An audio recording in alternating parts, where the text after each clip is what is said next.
Here's an image we all know well. It's an image which is in many ways a symbol of our times. It represents what is perhaps our greatest technological achievement so far, the step out into space.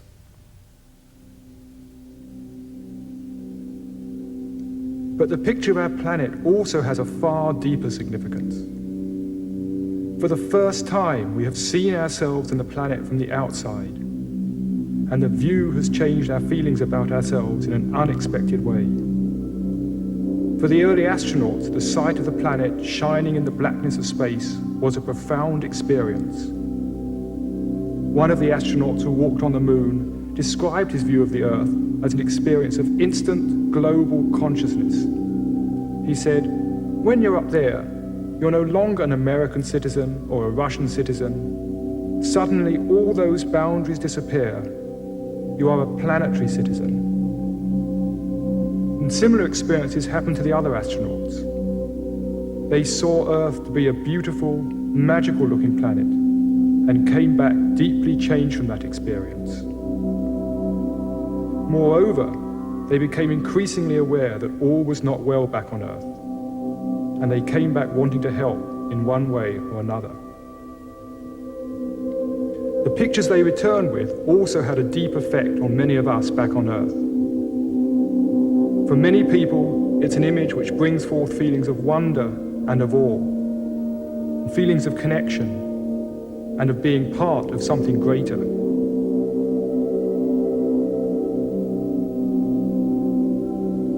In some respects, the picture of our planet is a spiritual symbol of our times.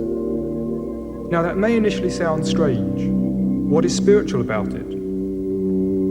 But if you think for a moment, most spiritual symbols are, in one way or another, symbols of wholeness, of oneness, of some underlying unity. And a sense of oneness and unity is exactly what is reflected in this picture of the planet. It symbolizes the growing awareness that we are one humanity living on one planet and with one common destiny. This is why the picture of the planet is so powerful, and why it has become such an important symbol for all of those who are concerned about the fate of humanity and creating a better world. And there was another awesome realization which struck some of the early astronauts. Looking back at the Earth, it seemed that maybe the whole planet is a single living organism.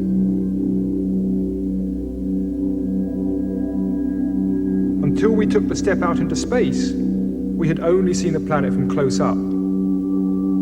Even when you're 10 miles up in a plane, you're still only seeing a very tiny part of it. In some respects, we could compare ourselves to fleas living on an elephant. Now, being scientific fleas, they've studied the skin, measured how deep it is, looked for the sweaty bits, found the hairy bits, and generally mapped out the elephant. Then, one day, one of these fleas takes a huge leap off, 50 feet away, and looking back at the elephant wonders, could this elephant actually be a living organism in its own right? We have been taking a similar huge leap back. From 100 miles to 1,000 miles,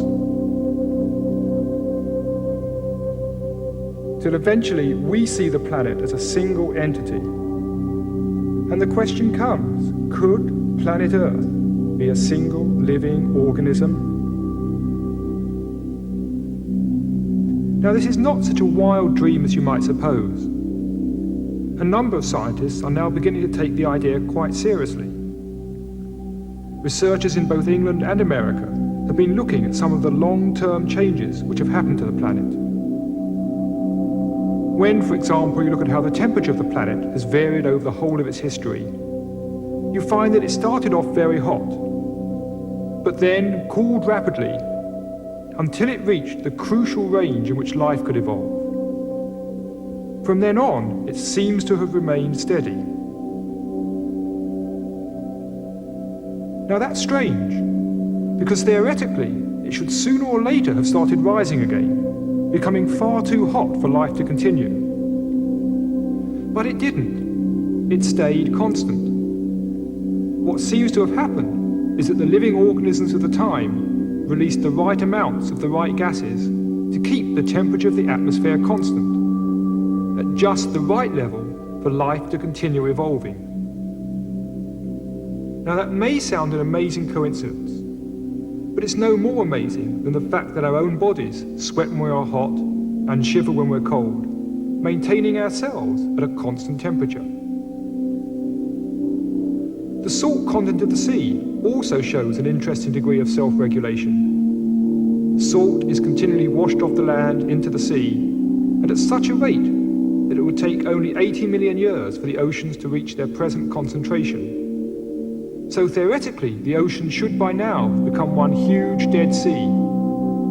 But they haven't. In fact, the salt content has remained remarkably steady.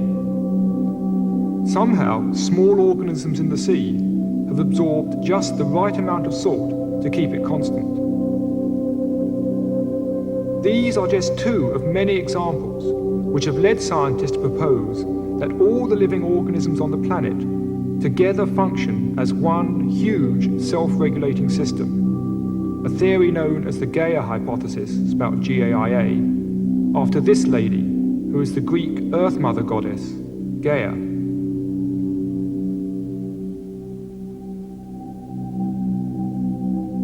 We might then consider our days and nights to be like the heartbeat of Gaia, the seasons to be her breaths. The tropical rainforests resemble the lungs, and the oceans are like the circulatory system.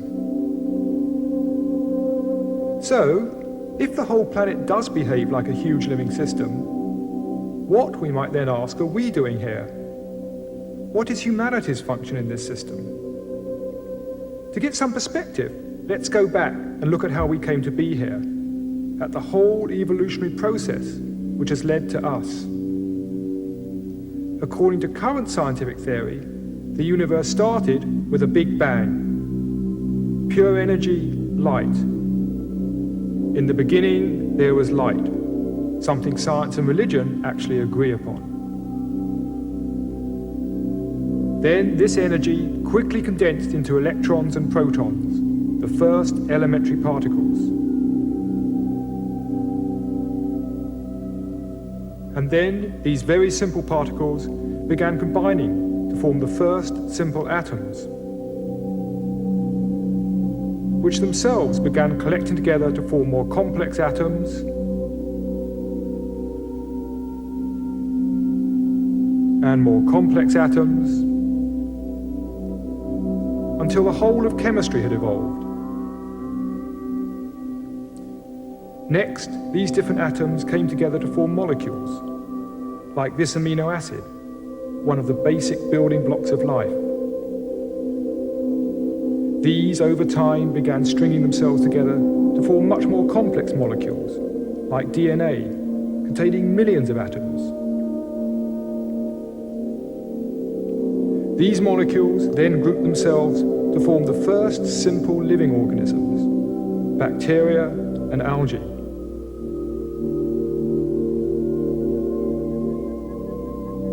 Over time, these too collected together to form multicellular organisms, simple sponges, and the first plants.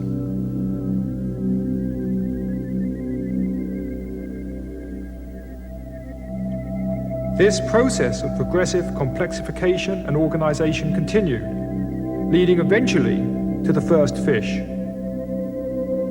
Now, fish represent a very significant stage in evolution. For fish were the first creatures with a skull and a spinal cord, and inside was the delicate nervous system, which now, for the first time in history, was protected by a case of bone. And from then on, the main thrust of evolution has been in the development of the nervous system. As we move on up through evolution, the external changes are very clear. The gills have become lungs. The fins have changed into arms and legs. But the most important changes of all were happening on the inside. The nervous system has become unfathomably complex. And today, the most complex nervous systems known on this planet are to be found in dolphins and whales.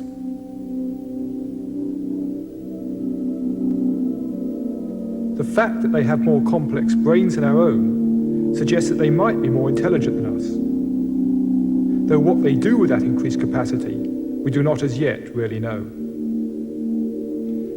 Leaving them aside for now, let us consider the second most complex nervous system on this planet, the human nervous system. One of the unique attributes of the human mind is our ability to study the world around and understand it. It is this which underlies our science, our technology, and the whole of human culture. We are, as we have seen, a product of this long evolutionary journey, through the evolution of matter and the stars, through the evolution of life and simple organisms, to the stage where now, with us, evolution has reached the crucial stage of complexity whereby it can look back on the universe. Whether we are studying a stone, a leaf, or looking out into the heavens, we are the universe's way of beginning to explore itself. We are a star's way of exploring the stars.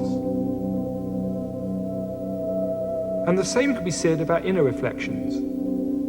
When we turn our attention inwards and begin to explore our own minds and discover deeper levels within ourselves, we are the universe beginning to investigate its inner dimensions.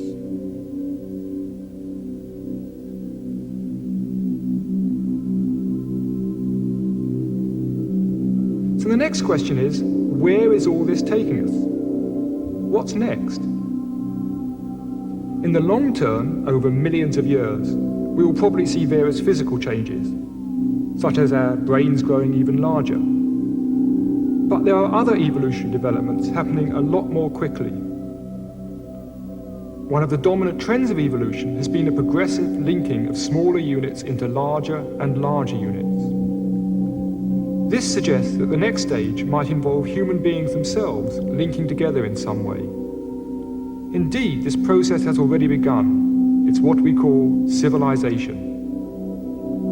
The organization of the streets in this Danish village is very similar to the way the first multicellular organisms developed in the sea. This is Sun City, Arizona. The pattern here is similar to a growing fetus. And this tendency of people coming together into larger units is also happening at a much higher level. We can see it in the Union of the States in the USA and the USSR, and the coming together of the EEC in Europe. This is the natural drift of evolution, and its end result would seem to be the whole of humanity beginning to function as one single community. As well as this linking at a physical level, we are also beginning to link together at a deeper level. As a result of the information explosion, telecommunications, and the birth of computer networks, we are beginning to exchange information with each other wherever we may be. We are beginning to share our thinking. We are beginning to connect up mentally. We are beginning to link mind to mind. And as we begin to understand each other, an even deeper level of linking is occurring. A linking of soul to soul. We are beginning to appreciate our essential unity and oneness. So the next stage of evolution could be humanity beginning to link together, physically and mentally, beginning to work and function on many different levels as an integrated system.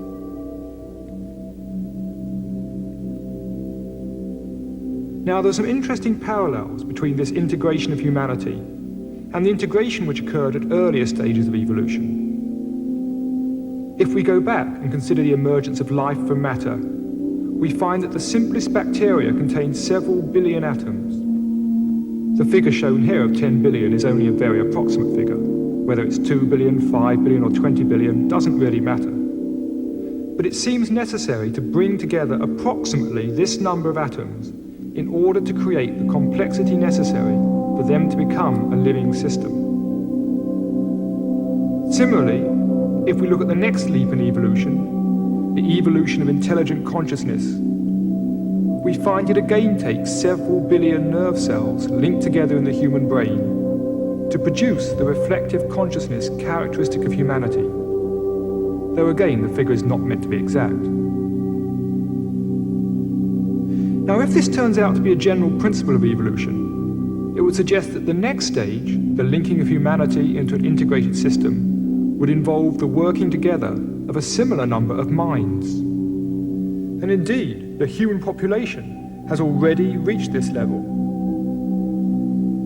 We might then think of humanity as some sort of huge global brain, a brain in which we are the cells, linked together by our growing information networks.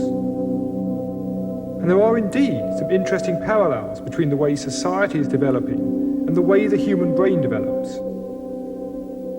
The main thrust of development of the human brain takes place mainly before birth, between weeks 8 and 13 after conception. Imagine for a moment that you are a nerve cell in this growing human brain. At first, there's plenty of space. Then, very quickly, there's a massive population explosion of nerve cells. If you were a nerve cell, you'd probably think, this is getting dangerous. There's not enough oxygen to go round. We're going to be short of blood soon. But suddenly, at week 13, the explosion stops. From then on, the development of the nervous system focuses on the growth of connectivity and complexity, the linking together of these billions of nerve cells. Today, we are seeing a similar process happening to humanity. We've had this massive population explosion, but it's now beginning to slow down. And we seem to be moving into the next phase, the linking of the billions of human cells in this planetary brain. Through postal systems, telephones, computer networks and satellites, we are increasing the connectivity and linkage of the billions of minds which together constitute humanity.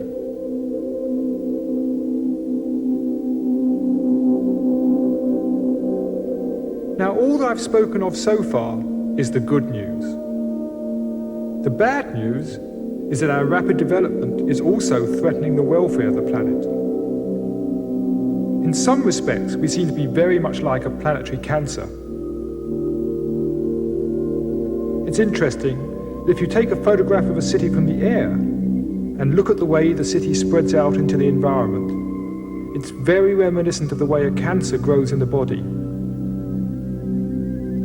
This, for example, may look like Los Angeles from the air, but it's not. It's actually a cancerous tissue in the human body. But take a good look at it. Notice how it's growing. And then compare it with this.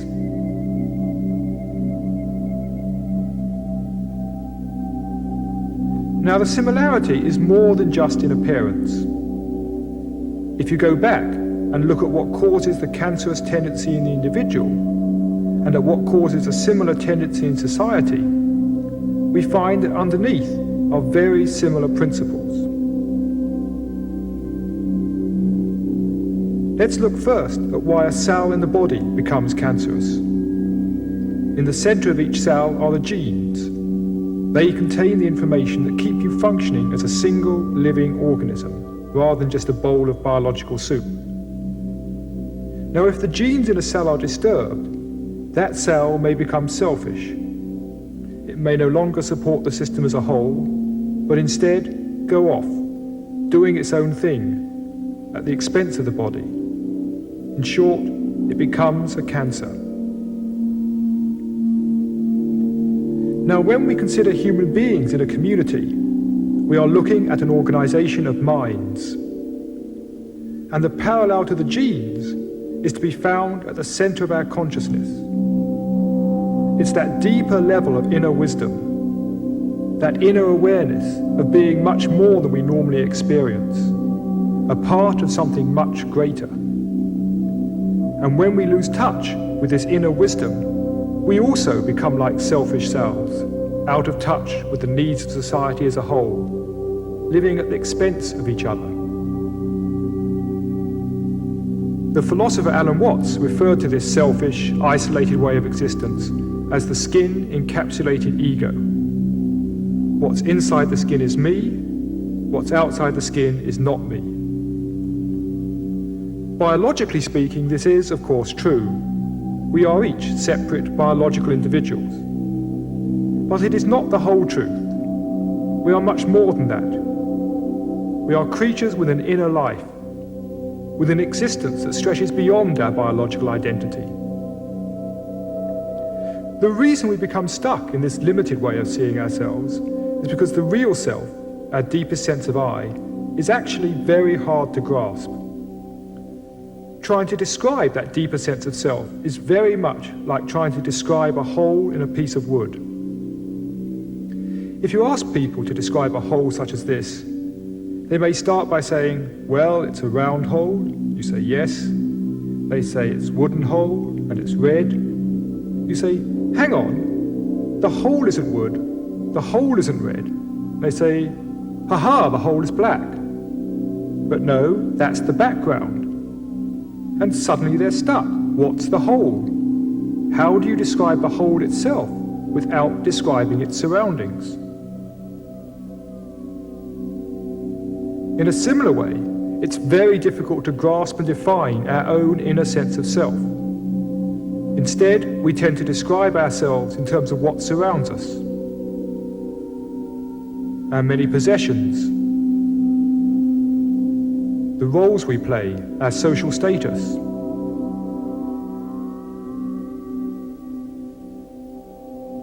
Our beliefs, both scientific and religious.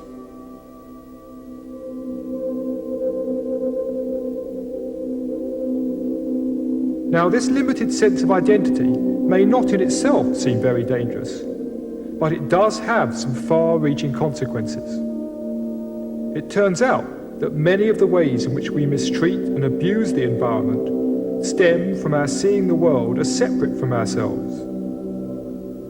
We may take fairly good care of what is inside the skin, but we don't care nearly so well for what is outside the skin.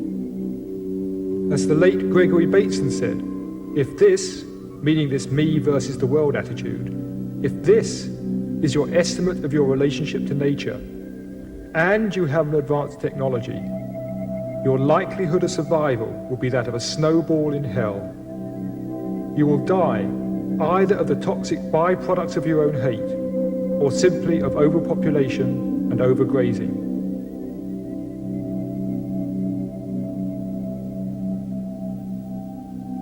And Bateson went on to say that if I am right, the whole of our thinking of what we are and what other people are has got to be restructured. The most important task today is to learn to think in a new way. I would actually go a step further and say the most important task is to be in a new way, to experience, to be conscious in a new way. We need to make the shift from this, the skin-encapsulated model of the self, to this, what some have referred to as leaky margins. The boundaries are still there, but they are much less solid. In addition, we now experience a greater oneness with the world outside. Such a shift of consciousness could play an important part in the next stage of our evolution. If we go back and look at the previous major steps in evolution, we can see that each stage became a platform for the next. Energy led to matter, matter led to life, and now life has led to consciousness. Thus, the spearhead of evolution is now the human mind.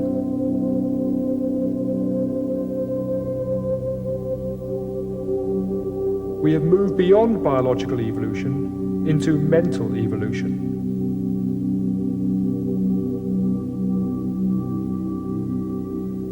Thus it is not changes in our bodies which will now determine the future, so much as changes in our thinking, changes in our perception, changes in our attitudes.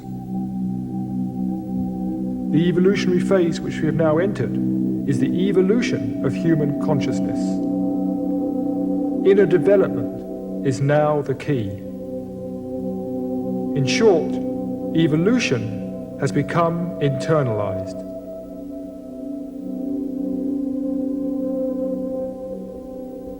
And these changes are happening much faster than we might at first suspect. Recent data shows that inner evolution may soon become very widespread in our society. If we look back at the past distribution of human employment in the West, we see that the major focus for centuries was agriculture. Most people were employed on the land. That continued up until 1900, when a new curve took over: industry. Industrial work became the dominant use of human time. We entered the industrial age.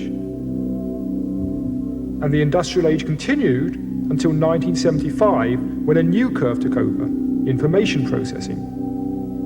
And we are now very much in the information age.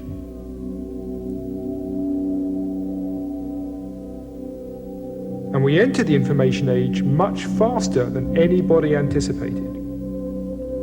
Whereas it took over a century for the Industrial Revolution to have its full effect, the information revolution has had a major impact in just 25 years. So the next question is, what will follow the information age? Well, there are already signs of a new curve beginning.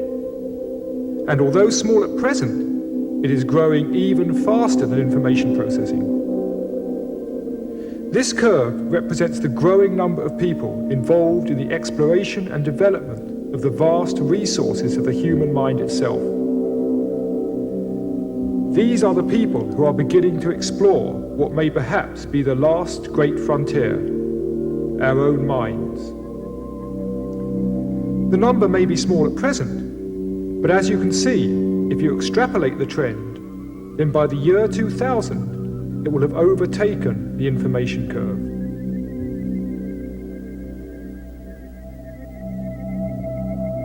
What we would then see is a very major shift in values, as more and more people discover a deeper sense of unity and purpose, and, letting go of their petty, selfish ways, beginning to function more in tune with humanity and the planet as a whole.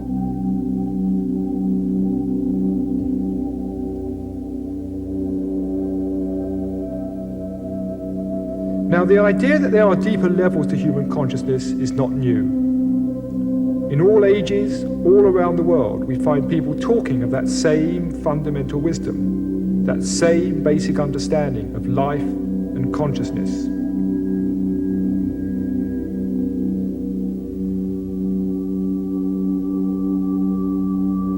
Here, I've symbolized these different people at different times by different colored dots. Now, when any particular teacher died, his message was forced to spread by word of mouth or be written down on parchments, with the result that as his ideas began to spread around the world, they inevitably became distorted and absorbed by the culture of the time, with the result that very little now remains of the original wisdom. But today we are in very different circumstances. Firstly, hundreds upon thousands of people are beginning to discover the hidden potentials of the human soul. And secondly, books, tapes, television, computer networks, in short, the whole information revolution, has given us the means to share these discoveries with each other without the information suffering the distortion and misunderstanding that was inevitable in the past.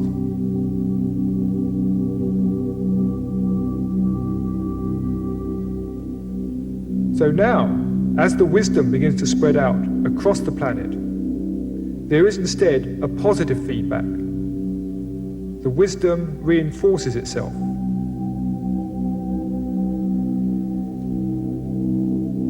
rather than dissolving, the wisdom builds upon itself. Such an inner awakening could be the crucial ingredient in the linking of humanity into an integrated society. A society in which we are linked spiritually through an awareness of our inner unity, an awareness that we are all part of something greater. And at the same time, gaining a greater awareness of our individual potentials and uniqueness. A synthesis of greater individuality along with greater community. Such an inner development, if widespread, could be very valuable in helping humanity deal with the problems now facing it. We are clearly in a time of crisis, but most of us think of crisis as bad. But maybe we have something to learn from the Chinese on this. Their word for crisis, Wei Qi, means two things. The first symbol means danger, beware. But the other two symbols mean opportunity, an opportunity for something new to emerge.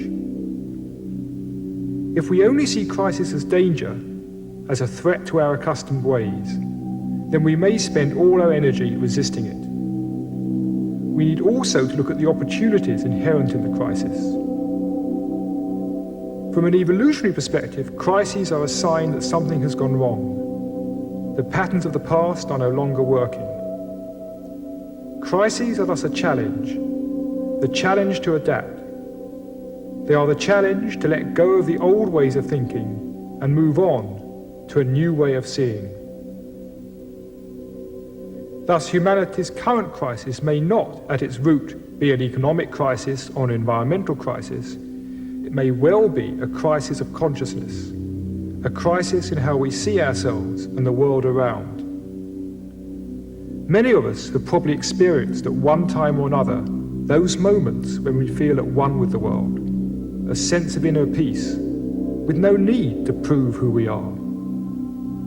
The question is, can we allow these precious moments to happen more often in our lives and in the lives of other people?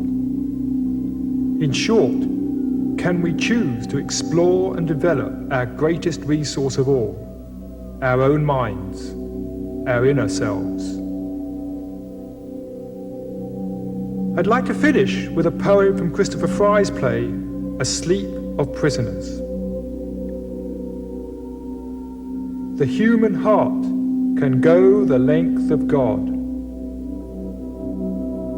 Dark and cold we may be, but this is no winter now. The frozen misery of centuries cracks, breaks, begins to move. The thunder is the thunder of the flows, the thaw, the flood, the upstart spring. Thank God our time is now, when wrong comes up to meet us everywhere, never to leave us till we take the greatest stride of soul man ever took. Affairs are now soul-size. The enterprise is exploration into God. But where are you making for? It takes so many 1,000 years to wake. But will you wake? For pity's sake.